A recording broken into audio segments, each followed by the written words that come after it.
Okay, this is the way how you make the book cover out of the grocery bag. I open it and cut it about the size, a little bit bigger than the book that you want to cover. Okay, and place the book like this. Here's the center, so you really want to center the book.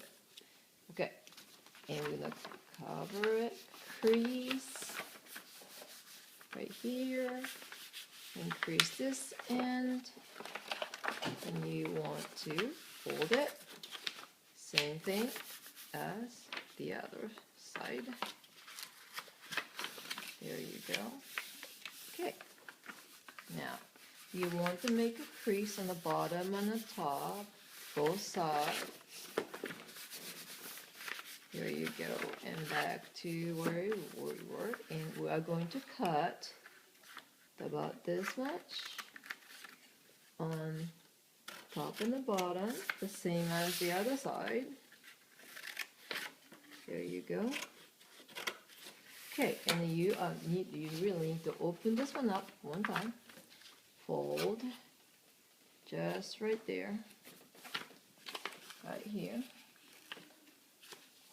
Okay, and you close it back up one more time, right here. Okay, the end. Now you're gonna fold this one up. Okay, lift it.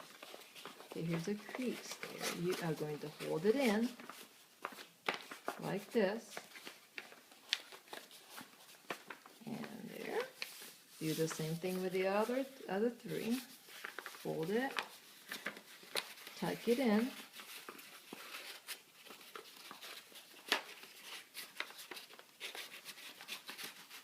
There you go. It's kind of tough. Paper is cut up, but it will hold. Okay, here you go. Other two. Tuck it in. There. One more. You want to hold it like this backwards so you know where the crease is. There. And you can tape these if you want to. And here it is, voila.